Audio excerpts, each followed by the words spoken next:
And we are live on Facebook, YouTube, and Twitter. Hello and welcome, Andy and Jared, Cleveland and beyond. He's Andy Billman. I'm Jared Watson, and this podcast is brought to you by Waiting for Next Year. Check them out. Original Cleveland sports reporting at waitingfornextyear.com. Hey, goodbye to sunshine. Traded to the San Diego Padres, where he's going to get a lot more sunshine, along with Greg Allen in a massive 9-player trade. Will this be the 2.0 Joe Carter trade for the Indians? Time will tell. And what does this mean for 2020? Have the Indians gotten better after this move for this season? On the field, the Indians have a winning week, going 4-2 against the Twinkies and the Redbirds, and they are back in first place. Exciting stuff. I know I'm fired up about that. On the other hand, let's talk about the Browns. They had a scrimmage on Sunday in First Energy Stadium, and as we are, less than 2 weeks away from the opener in Baltimore, oh boy, we're going to discuss how Stefanski and Baker, more importantly, are feeling heading into the season.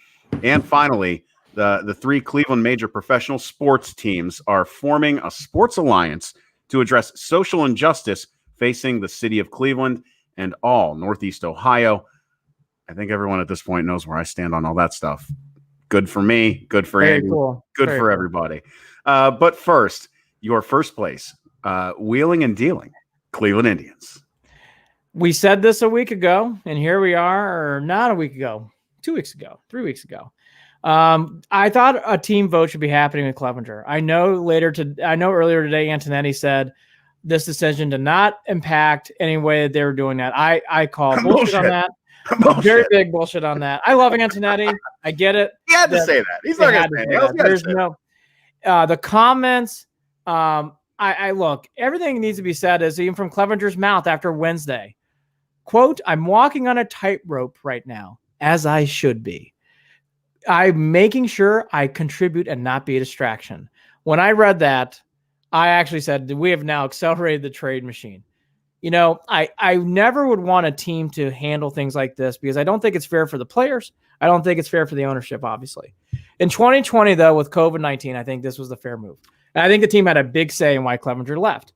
Now, the other part of this that played into this, which my partner alluded to, which I thought too at the time, this feels like Trevor Bauer 2.0. And it was going down Trevor Bauer 2.0 to everything. And honestly, the plane ride was Bauer throwing the ball over the center field fence. It was very, very similar situation. I think probably some members in the inner staff of the Indians have said, we've seen this. We are getting the warning signs. Are we really going to do this? Add in Tristan McKenzie's start in Cleveland. Add in knowing what they have behind it, knowing in the background everything that's going on. They made this trade, and the trade happened. Now, huge trade. Here's my one comment before I let my partner talk. One more. The biggest thing, though, about this trade, it's prospects. It's great. It's exciting, all that stuff. I don't think this has helped the 2020 season. Now, 2022, 2023, hey, I like it. I'm probably on board it. Jared, I'll be honest with you. Outside of Josh Naylor and the pitcher Quantrill, even those guys, not a lot of major league experience. I like the trade. I get it. Massive haul. Everybody's giving high fives to both organizations here. If we're being fair, even with this being right, 2020, I think the prospects got smaller winning it all. Not gone, but smaller. When was the deadline? Was that it today at 2 or is it 4 at 4 o'clock? 4 o'clock. 4 o'clock. So nothing else happened today. At time of recording here on the 31st on Monday, nothing else. So that's the only move. Okay, so here's how I'm looking at it. Clevinger, you and I have called it. We knew from the very beginning that of the two, between him and Plesac, that Clevinger was the one who should have known better, who should have been more responsible, who has had his own other issues, especially regarding how close he was with Bauer. I know that a lot of people like Clevinger. I get it. I'm the same way that I am with him that I am with Bauer. And that was, it's great when he's up and great when he's doing good things. And it is a fucking shit show when he does something dumb. And this one took the cake for me. So I was ready for him to go. As long as Plesac can handle things and has figured things out a little bit, which I'm pretty sure that they're on the right path with him if they're going to bring him up to start tomorrow. So he'll be Tuesday's starter. So that's good. Now what we have to worry about is the start that we saw out of Savale yesterday makes me a little bit more nervous regarding this move because Savale's start kind of felt like one of Carrasco's off days. Run scored early on them, and we're in a hole, and you knew the offense wasn't going to get out of it. That being said, they still took 2 of 3 from St. Louis. So I'm happy with that. They look good over the weekend. They showed they can beat the Twins, which is really all I wanted to see out of this team was, can they beat the Twins? And they can beat the Twins. Cool. Got it. So now let's look at the move that they made. Naylor is another person who has he had issues in the dugouts in other places? I have not read that. Rumor. I have not read that. Okay. Well, then I'm not going to comment anymore on that because what I have read may have just been rumor. Lord knows if you're looking at Reflog or at Sir Yacht, you might be looking at some BS on Twitter. Then again, it could be true. Anyway, if that's an issue, well, then you're bringing in another person with behavioral issues, replacing someone with behavioral issues. Still, again, it's nothing Tito can't handle. I'm not worried about that. The rest of it, we're talking about the future of this team. We're talking about guys that might replace Carlos Santana down the road. We're also talking about possibly the foreshadowing of the fact that the Indians will not be signing Lindor. So that's definitely in the air now. It is there. Now, the talent they got, though, they have been really good at getting talent over and flipping things. And they've been doing it with the Padres for the past 3 seasons, as Mandy Bell highlighted on Twitter today as well. Historically with the Padres, Joe Carter. I mean, they've done a lot. Jumping back a lot of big trades with the Padres. So what does it mean for this season? I think it's nil. I think it's net gain loss. I think we're nil right now because the rotation is still going to have 5 solid starters. Okay. The rest of the pitching staff has held their own. I'm not worried about them. They are in first place. The bummer is I really wanted a bat in the outfield. Naylor is batting like 274 right now. He's only got 1 home run on the season. Right. He's got 10 hits. It's hard to really make a judgment on whether his impact is going to be immediate and whether he's going to come in here and help fix not only the bats, but also defensively. Defensively, that's the right move, right? Okay, we can't say that. We have improved the outfield. Hey, look, this guy Quantrill can pitch. Good pitcher coming out of the bullpen and could be a starter. So they have a guy now to come in, like another bullpen piece who's pitched very well in the month of August. You'll take that any day of the week. Josh Naylor reminds me of Franmil Reyes coming to the Indians last year. Young kid who's hitting well in major leagues, but Franmil only played a handful of games. Josh Naylor, not that different. We're basically raising the calculation is here. The Padres have the best farm system in baseball. We've seen it through Franmil Reyes so far. If Josh Naylor's anything like Franmil Reyes, holy cow, you got 2 big pieces in your outfield. Yeah. Now, I don't agree with Jared on this one thing. I think 2020 takes a step back because going on your point about Savali, even if Savali pitched well yesterday, you're going with McKenzie, Savali, Plesac, and big spots in the playoffs. One of those guys or 2 of them are going to be starting. Right? Okay, I get it. We were going to have to do that anyway. Not with Clevinger. If Clevinger would have been out there, you got one less guy out there. Now look, you can't blame the Indians on that though, and you know that. No. Ready? I am acknowledging the Clevinger trade. What I'm questioning is, and I'm questioning this, why not take some of those parts you got today and try to get a bat? I do think that is in play here for question because 2020 to me, the window has gotten smaller. I'm not saying it's impossible because we have Shane Bieber. They're talking about him winning not only the Cy Young but MVP. So I'm not naive. You have something like that in there. And Clevinger, yes, he's very good, but I don't know if he reminded me of Bauer. He really did remind me of Bauer.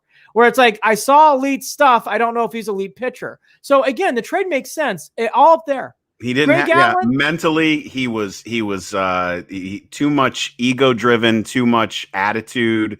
Too much, showing his frustration on the mound at times. It's almost as obnoxious as his windup. So from game 1, you saw it. Now, maybe this will change his career. He loves the fresh air of California, supposedly. So all that's great. Good. You know what? You're getting all that and more. Yep. Again, though, for 2020, I would have loved to see the Indians out of bat. And again, I've heard great things about this Joey Cantello guy. Great. He's going to be a left-handed. The Indians don't have a left-handed pitcher. Fantastic. There have been out of all these guys, if someone asked me who are you most excited about, It's actually the pitcher, the left-handed guy, the left-handed pitcher. He sounds like he's going to be nasty.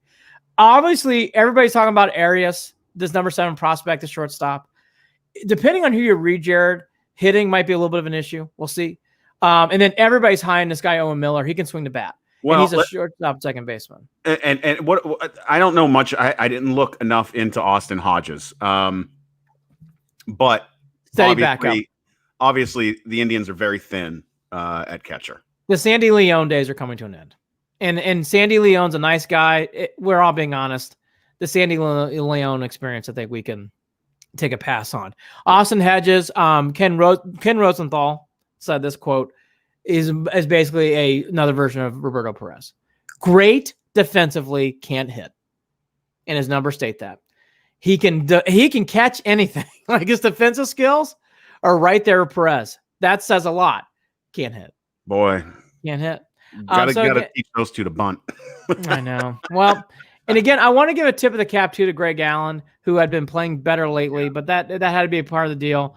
I've seen enough of Greg Allen to say he wasn't here for the long haul. Nice guy, nice, athletic, all that stuff. You just hope Josh Naylor can explode and playing every day can really take over. Because I will say, if we have another Franmil Reyes situation, that's not bad. But again, that's more 2021. Josh Naylor's not going to carry this lineup. Not going to carry this lineup. Can't do it. Can't expect it. Now, the bigger question about this whole thing is, the one guy for this year is Quantrill. He's pitched a lot this year for the Padres. He comes out of the bullpen. So the question about people like, well, you lost a starter. Well, Quantrill is a starter who's currently in the bullpen.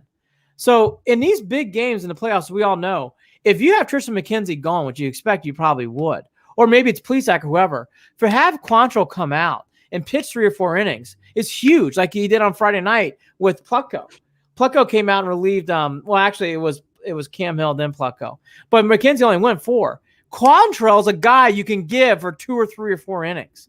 That's a huge. Out of all these guys that the Indians have picked up, outside of Hedges being a backup catcher, Quantrill will make an impact. I guarantee you. Quantrill will make an impact on this team. I would be shocked if he's not on this final man roster. Well, can we at least look at the fact that while the Indians didn't do much to improve the bats before this trade deadline for this season, at least,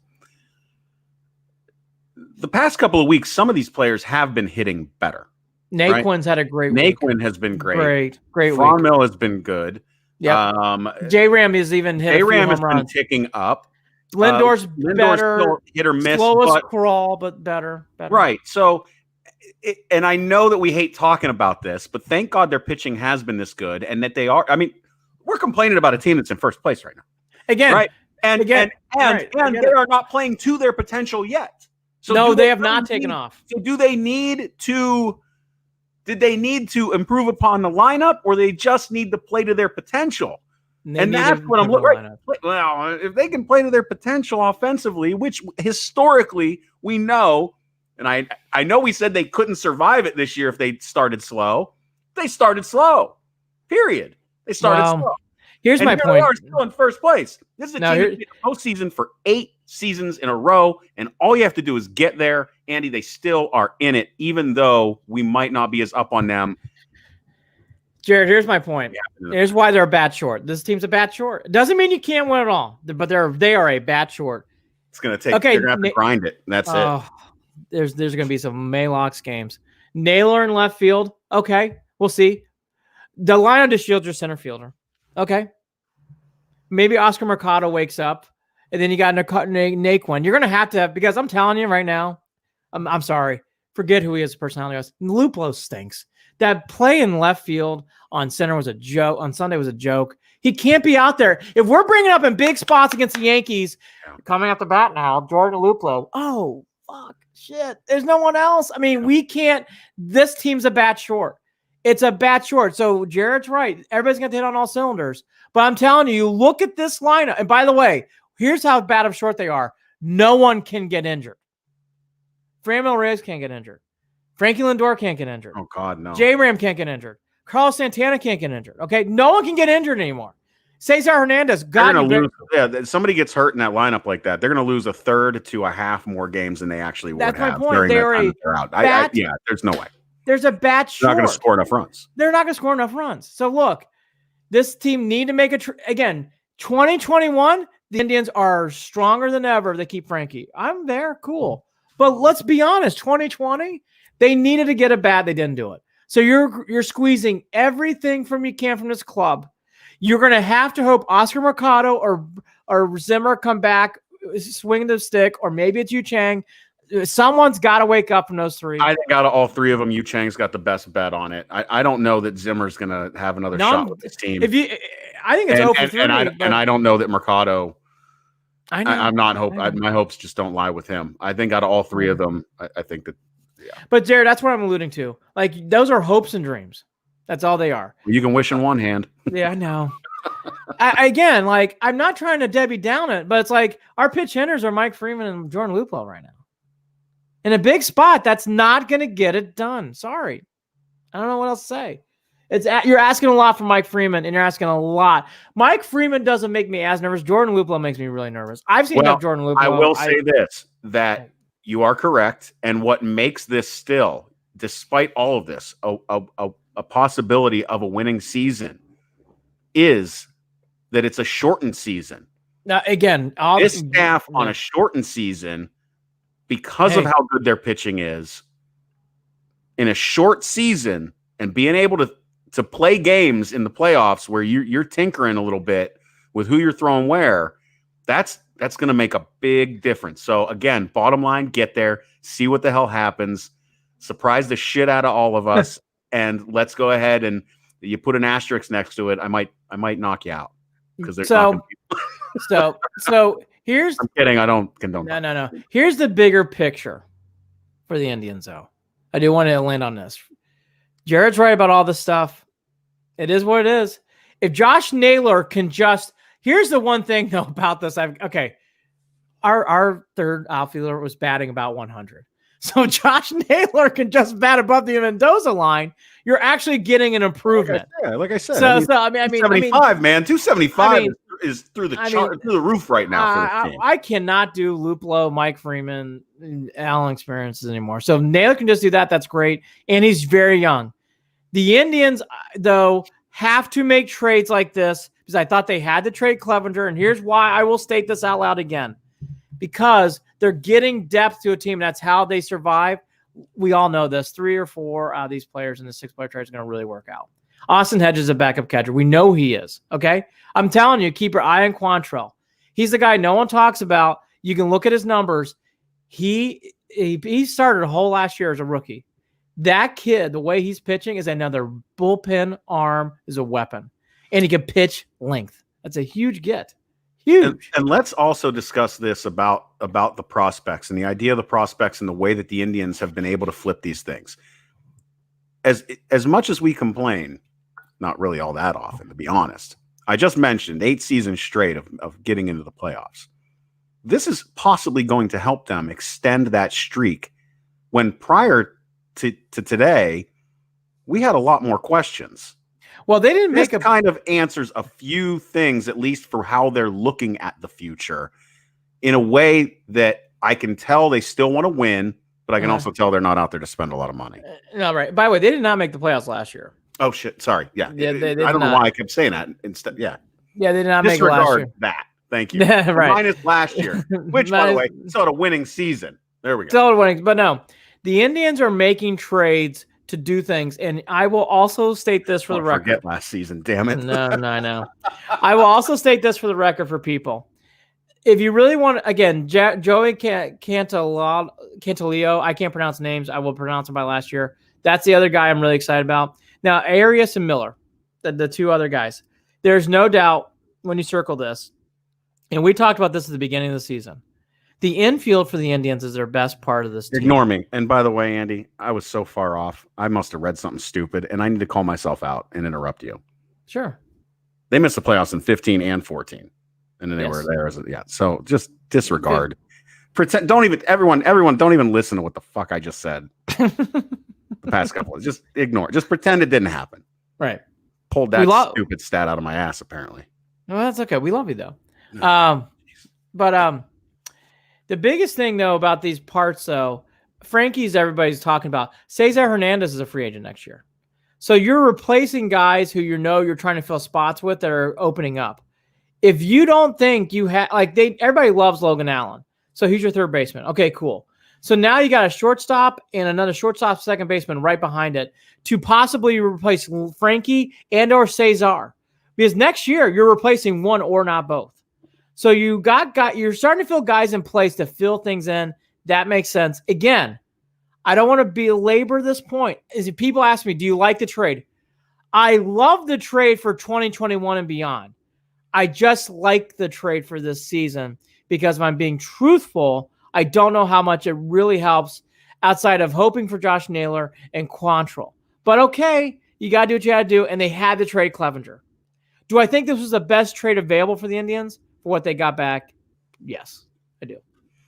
And the Indians know what they're doing in these trades, and they've made great trades with the Padres, whether it's Joe Carter, whether it's to recent days with who they got. And, full circle on this, Domingo Santana was the guy's been designated for assignment. Not surprised, by the way. He's just not been playing that great.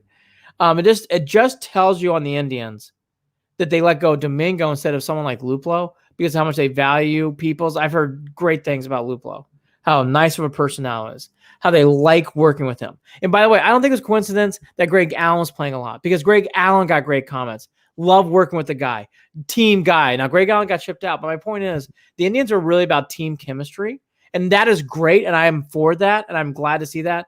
And that's the reason why you're seeing some of these moves too. It's all about team chemistry well now. So I know people want to jump off the bridge. Hey, they can't win the World Series this year. I don't think that. Do I think, though, this is a huge move to making the World Series? No, I don't. Sports Fanatic MB says, I wish we could have gotten Waters from Atlanta, but I agree overall, love the trade. Yeah, the guy who's referencing was the star outfielder for the Braves, who's a young kid, actually from Georgia, who I also noticed too. And there's a connection there because I think John Hart still has his fingerprints entangled in the Braves organization. And as we all know, John Hart revived the Indians in the 80s and into the 90s. So there's a connection there too. All that to be said, though, I like this more than anything else about Clevinger. He is not in the AL. He is in Southern San Diego. You can't really see him down there. That's a good thing for the Indians. And I just want to say this now. Okay, now let's get to the bigger picture. The Clevinger tenure. I really don't like comparing things, but I have no other words or ways to describe it. He reminds me a lot of Trevor Bauer, where I saw things in times where he's dominating, where I saw things in times where you could give him the game in a big spot and he'd get you a great effort and he'd play well. But there's other times, he might have a snafu in the mound. There's other times where he might things out.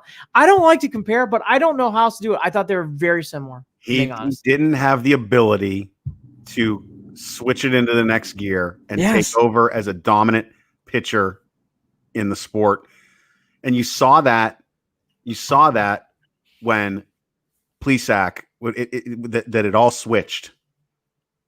It all switched in that season. And Plesac took over as, oh boy, this is going to be, or Bieber rather. I'm sorry. See, my brain's all over the place today. It's been a busy day. Biebs took over and he did kick it in. Yeah. And it felt like, well, Clevinger, this was supposed to be you. Yep. The number one spot, that was supposed to be yours. It was set up that way, and he couldn't do it. Could not do it. I like Savali a lot. I know Savali needed that start in St. Louis. Real quickly to yesterday's game. Yeah. The Cardinals are a professional hitting club. Yeah. They were due to win that game. The Indians blew a chance to sweep them. But if you give Wainwright a sniff at a victory, he did what he did. Complete game, complete game, 2-run game, 4-hitter. I mean, that's what you get. You cannot fuck around with a team like the Cardinals. And I'm glad they got burned in ways that you have to learn. When you have a chance to sweep a team and step on their neck, you got to do it. Savali needed that game because that's a good team. I know their record stinks, but they've gone through hell and back this year with COVID on their team. That is not a bad team. That was a good tester for Savali. I like Savali. Plesac, even though he had all those moments, let's just, for one moment, put that aside, I do like Plesac a lot. I like his talent a lot. Tristan McKenzie, we're all excited about. Cookie's your vet, and you got your ace. This team is set up still to win big things. Clevinger would have been great, but again, Jared and I have said the same points, we're repeating ourselves. Even before the incident, when he flew back with the team, Clevinger had moments in the Royals game where you saw things where it's like, hey, and then you saw things in Twitter where they were goofy things, I know, but that kind of stuff, you just like to see less of that and more on the field. There's some toxicity there. It just seemed to feed itself. So all that to be said, was it a great trade for Vinny Pastano back in 2014? Yes. Did Clevinger have some fun moments on the mound? Yes. We enjoyed his persona and all that kind of stuff. All that to be said, this was the right move for the Indians. I know people don't want to hear that. It was the right move for the Indians to trade Bauer last year too. This is the right move. This is the right move. And keeping Plesac's right move. It's the right move. Now it's time to get moving going forward. All that to be said, Jared, echoing what that fan did, I love the trade like it this year is my statement. That's the way I leave it right now. We kind of got into the week of baseball. Sunday, Adam Wainwright show happened. Saturday was the game of the week for the Indians, outside of the Bieber game on Tuesday. Saturday was a great, exciting game. 1-1. Great stuff from Cookie Carrasco was the big headliner too. Cookie needed a good start. He finally got it. Rare bad outing from Karinchak. Just struggled with his curveball, but he got out of there. Could have been worse, but he kept it 1-1. And then Naquin, who was the Franmil race 2 weeks ago, Naquin was the star of the week. He had multiple big games. Big hit on Saturday. Had the home run on Sunday. Huge big winning hit on Wednesday too. He was big all throughout the week. Naquin, when he's healthy and running around, I think he'll carry more than what people think. I think the same for DeShields too. I like DeShields a lot in center field. I think that is a very good combo there. So you got him now and Naylor. I like that. I don't mind. It's not terrible. It isn't what it was 2 weeks ago. Play off of each other again. This can help out with morale, and morale will translate right onto the field. Andy, there's possibilities that they're the things that you can't grab onto. Yes, that might be the intangibles that might be what improved this team. The stuff that we're not seeing right now, right? And I will say this: you're right. Cookie needed a good start. I was hoping Saturday, and I good missed start. most of that game. I missed almost all of it, but I was glad to see Cookie had a good start. That was something he needed because control seemed to be an issue with him on and off. I'm liking that, and let's just obviously we're not worried. Savale is going to be fine. He just have those starts as a young pitcher. He made when you're a young pitcher, and we've got a lot of those too. Correct. When you make a bad pitch against the Tigers, you might get away with it. When you make a bad pitch against the Pirates, you're going to get away with it. Yeah. The Cardinals are, and they did get away with the Pirates. But the professional hitting team of the Cardinals, hey, I mean, we know we can't stand him. Brad Miller, who talked trash about the Indians leaving town, he's a good hitter. Okay. Goldschmidt, great hitter. Dexter Fowler, won a World Series, good hitter. Like these are good professional hitters, and he's got banged around there. The other big story from this week, if you want an individual player outside of Naquin's performance all week, which was great, was Brad Hand. Hand had a great week. Now on Saturday, got a little dicey with the wild pitch, but he settled down, got the outs. He had 3 saves this week, Jared. Then I messaged you too right after. Yes, chewing Tums. I said, "Oh boy, here we go. Here we go." But he got out of there. Yep. I just want to reference the other big story in this week was Brad Hand. He had a good week, and not against the Pirates or the Royals, Twins, Cardinals. That's a good week. 3 saves, no runs. 3 saves, no runs. And that's a warm up for the postseason. Huge. Even I know I don't want to speak for you, who've been doubting Mr. Hand. Hey, big week. I want to applaud you. You need to he had a great week. And Saturday, that was a huge win. I don't know what the fuck Yadier Molina was thinking, but thank God he decided to stand at third base and just watch Carlos Santana run into him. Brutal. Terrible loss for the Cardinals. But anyways, they got that win, and that's all that matters. And this team is finding ways to win. Friday was big blowout. I mean, Franmil, Reyes, Santana, Naquin, they all kind of went off. McKenzie did not pitch great. Okay, but I thought he fought through the 4 innings. And again, what's the bottom line other story? And okay, it's a blowout. Who cares? But it's Plucko having a nice 4 innings shutout ball means something. It's something you circle. It's like he can do this. It's not a playoff situation, but you just like it's like okay, 4 innings, come in the bullpen. He can do this. Yep. That's the underlying story from Friday. I liked was Plucko's performance coming out of there. Wednesday was Clevenger's last start. We all know how that went. He had a nice job. Jay ran with the big home run. And again, Naquin had a huge home run. The other guy in this, there's many hidden stories out of the week. Phil Maton pitched big on Wednesday.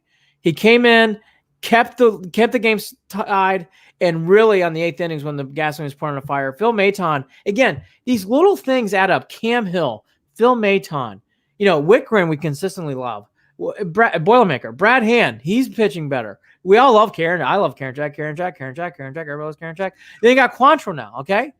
Alvar Perez, he's our crafty lefty. The bullpen, who, funny enough, we were disparaging it before the season, is not only become like a good thing, it's become a strength. The Indians actually have a very, very good bullpen. Well, yeah, we were worried about the Brad Hands. We were worried about the Simbers. We were worried about the Whitgrens. We were worried about things that seemed like we might have to pay attention to it.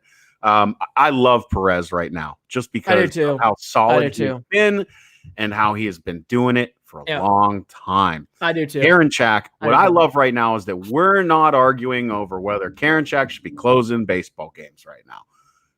Would you have believed it, Andy? Would you believe that right now, halfway through the season, a little more than halfway through the season, that we wouldn't be having that conversation right now? Because I know we started out having that conversation, and I'm just thankful that we're not right now. Brad Hand, actually, in a way, for the rest of the season, I'm going to button my lip about that because Brad Hand proved a lot last week. And again, it makes a difference.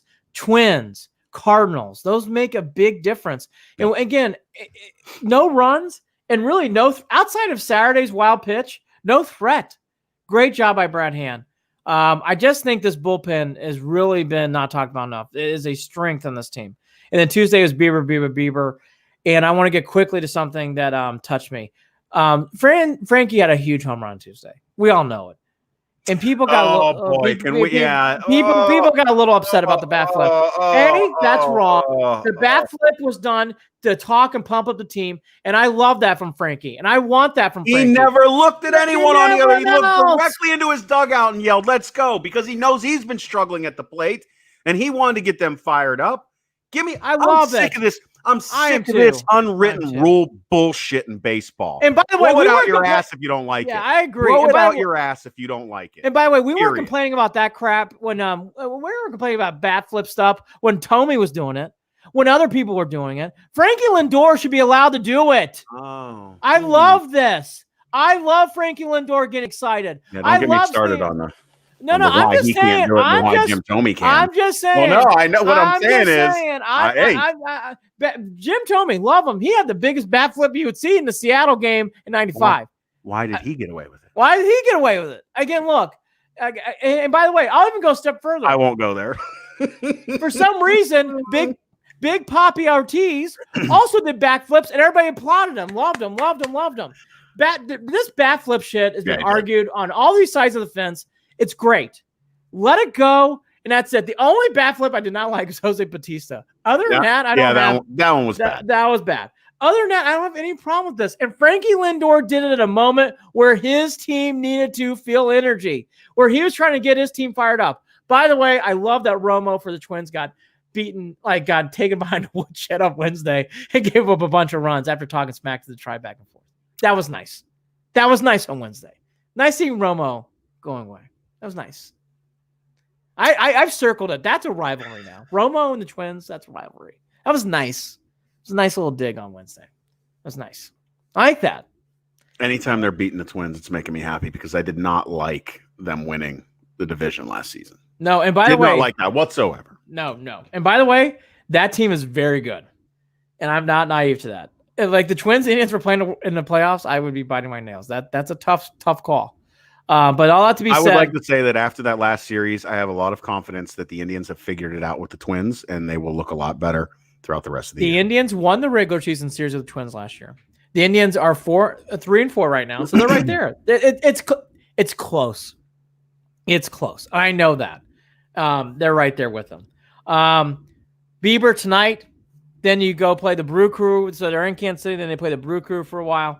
So it's a good wrap around there. The last thing I have on the Tribe before we get to that, and they are in first place.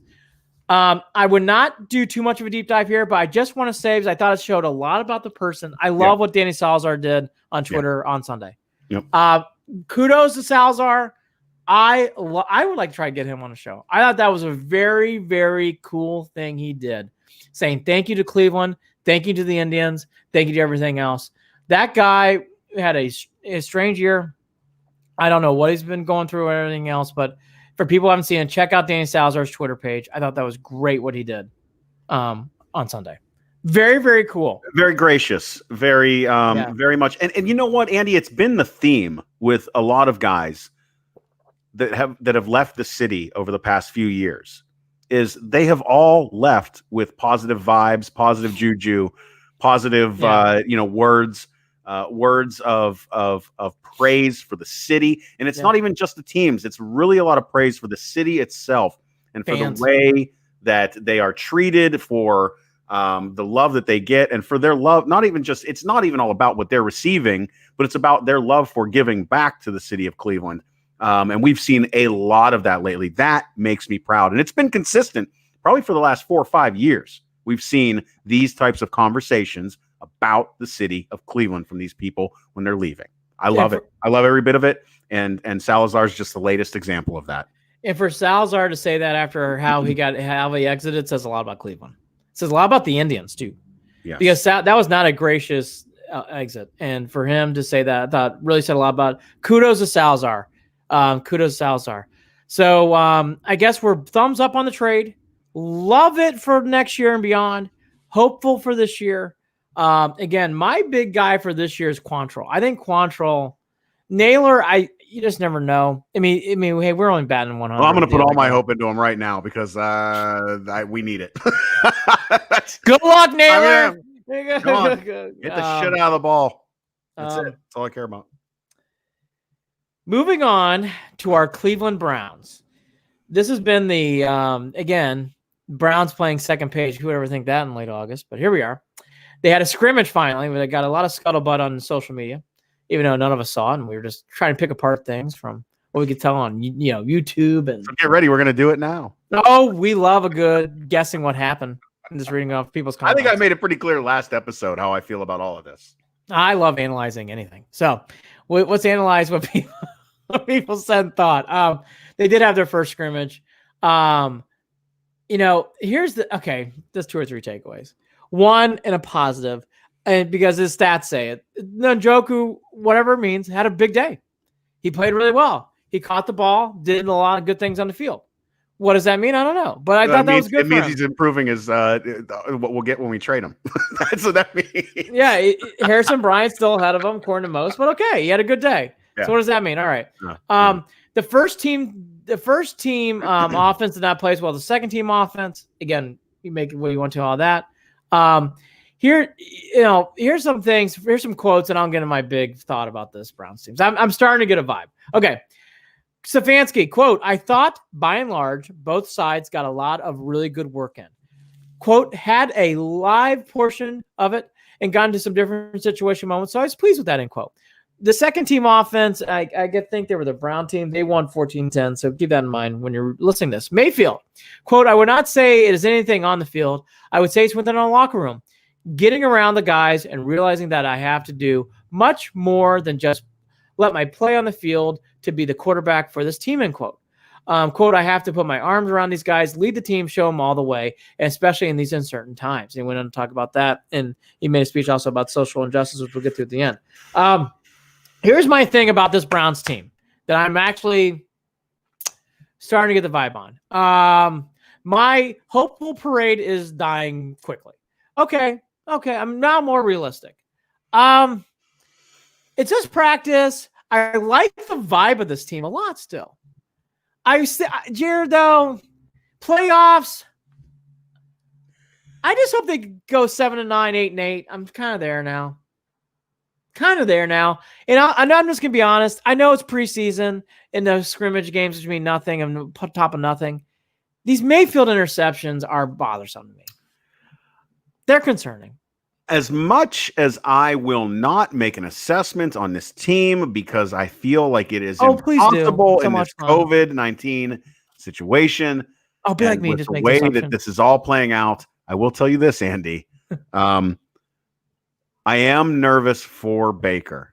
Yeah, because I am telling you, you can tell by those words. You can tell by the way he's handling himself on and off the field that these coaches are up his ass. That's how I feel about this. Yeah, I get the There's feeling. a lot of pressure on him to quickly be the leader that he needs to be, and not a lot of time to earn the trust to be that leader here prior to the season starting. Andy, I know that they're setting him up for success, but it feels, at least in this moment, like it's becoming a bit too much for him. We will have to see how it plays out. I am not making a judgment. I do not know whether this will, because things click for guys over time, Andy. Sure. Things click, right? And you know what? When they get on the field, it's another situation.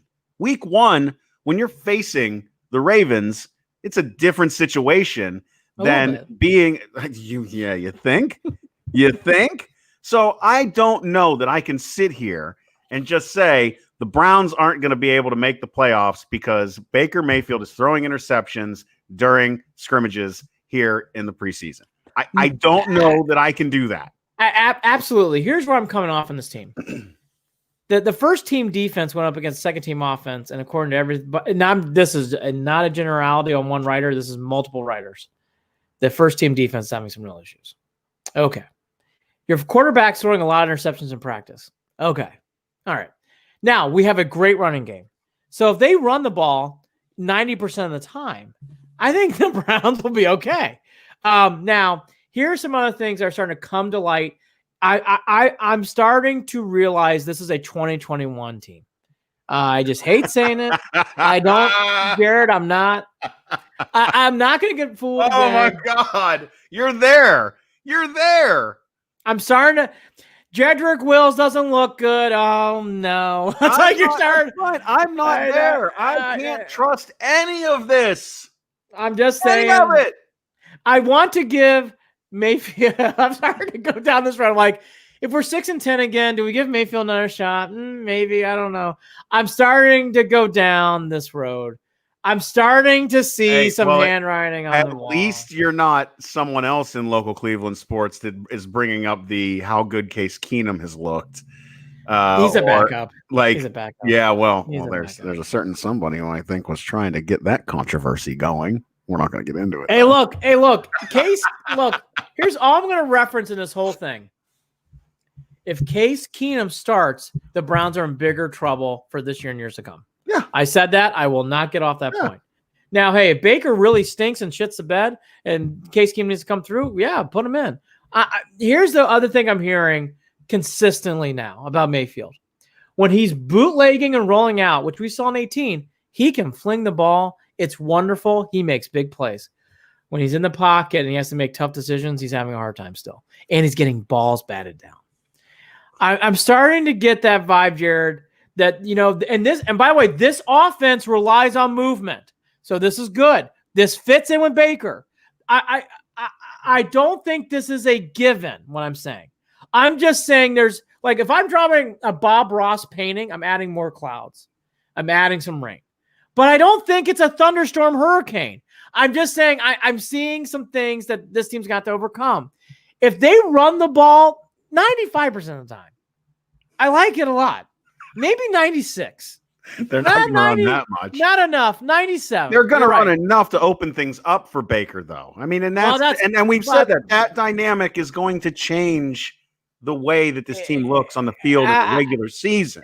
Absolutely. Jedrick Wills and there's the Jedrick Wills thing now. So Wills, you're starting to hear looks like a rookie. Okay, we all expect that.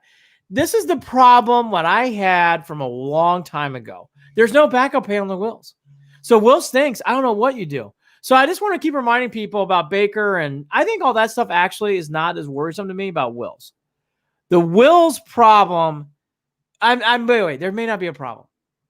The Wills concern is real. Baker, it's practice. Who cares? Wills, though, from what people are telling me, and by the way, they think Nick Harris looks good. I liked him from day one when he talked at that press conference. Wills, to me, Harris, they seem to be more solidified. And by the way, J.C. Treader, has not announced him not playing, so they're expecting him to start too. But Jedrick Wills, this whole thing, again, Jared, I'm not doom and gloom. I'm there 100%. I'm more 60-40 doom and gloom. 60 doom, 40, 60 doom and gloom. 60 doom and gloom. 60% chance of. It's not good. Wow. I think it's going to be okay. And how about this? This is great news. I'm not convinced we're going to be shitty. Well, I mean, okay. I guess if I'm coming from a place of 50-50 coin flip, because I don't know shit, right?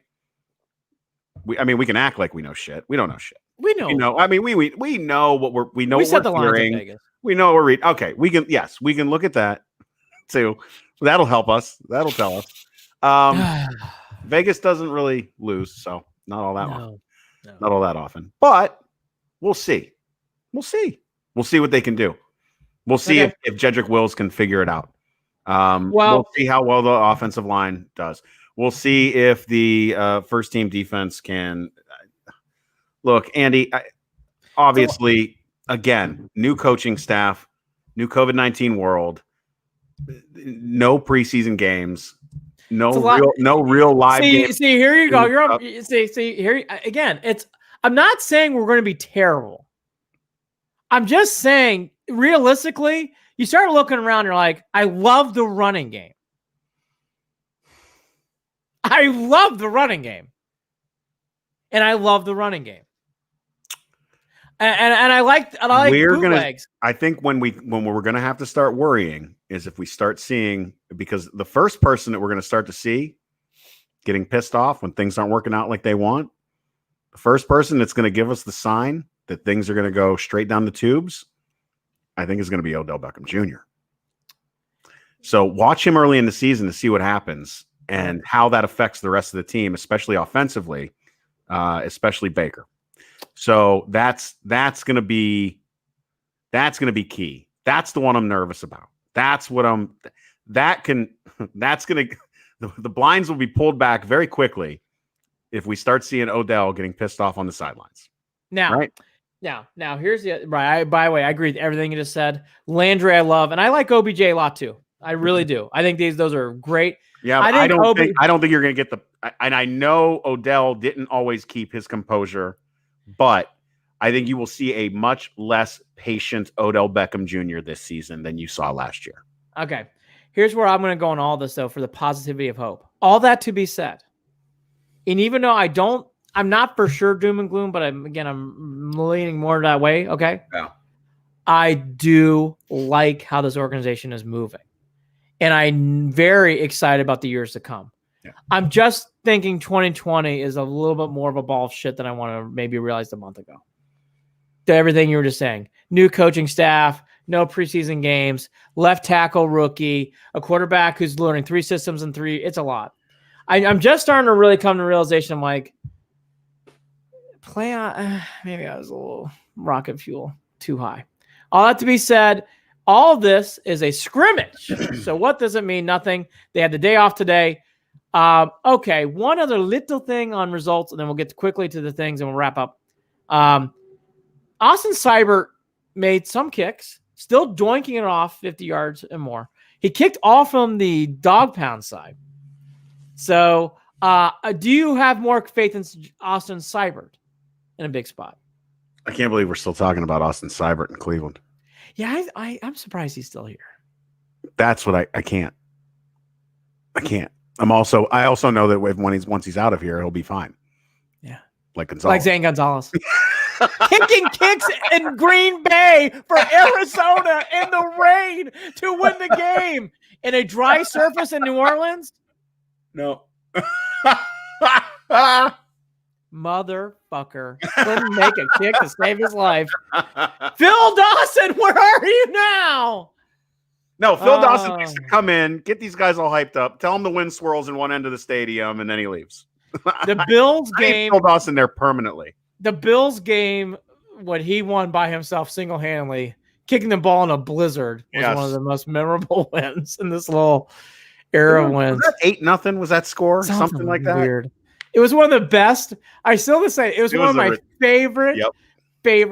It's like 50 yards. He made it. It's one of those games. It was just great. They're gonna have a dress. Talking about the past. And... I want to end on the positive. I do like Stefanski. I like how this team is talking. Hard to judge, as Jared says. We are judging because that's what we do. We're fans. We gotta judge this shit a little bit. I was glad to see Njoku had a good practice. I think that's good. Here's a quick run of injuries. Still no Grady Williams. I don't think we're going to see him. He stunk last year, by the way. Yep. Kevin Johnson's got the lacerated liver, so who knows? MJ Stewart, boy, I wish you could start seeing him practice. Well, Kevin Johnson's waiting. He's not exactly day-to-day, but he is. It's a day-to-day type of situation, right? I mean, they don't have a timeline on him, correct? I think you're talking mid-season. I mean, lacerated liver. Shit, that long. Okay. All right. Lacerated liver, right? I mean. Yeah, well, I mean, hey, the good news that we got out of this after the injuries is Mac Wilson, right? The hyperextended knee, he does not need surgery. So again, he's a week-to-week guy right now, rehabbing and 4 to 6 weeks. Yeah. So he'll be back week 4, week 5, which is great. The other trade rumor now for the Indians, for the Browns, Logan Ryan, the cornerback safety for the Titans. That would be a great pickup. It's obvious. We just ran through the injury list. A lot of safeties and cornerbacks listed on cornerbacks. That would make a lot of sense for the Browns to make that trade if they can make that trade happen. Damian Willis gone, Casey Dunn gone, DJ Montgomery gone. So those are cuts, more cuts coming. You're hearing, I'm interested to hear about the JoJo Natson, Ratleys of the world. Not all those guys are going to make it this year, because Peoples-Jones has had a wonderful camp, which I'm not surprised. By the way, for all those who hate Michigan that much, that kid can play. That is a good draft pick. Well, what's even going to be better about it is that you're not just talking about this guy being able to pick up as a wide receiver, but man, we have been desperate for a punt returner and a kick returner since Josh Cribbs. So yes. Fingers crossed that shit works out, please. Yes, exactly. Please. Very, very excited about the Cleveland Alliance, all the teams coming together. That says a lot about Cleveland, by the way. I haven't seen anything like this in any other city yet. No, and we us Cleveland fans have we yearn for this type of thing when all these teams support each other. We loved it when the 16 Cavs were there rooting on the Indians. I mean, this is shit we always eat up. We eat it up. Love it. Really when all do. the teams get along. Oh, yep. It's great. So it's a great stuff. I have to wrap up quickly because I got to go, but here's my last thing.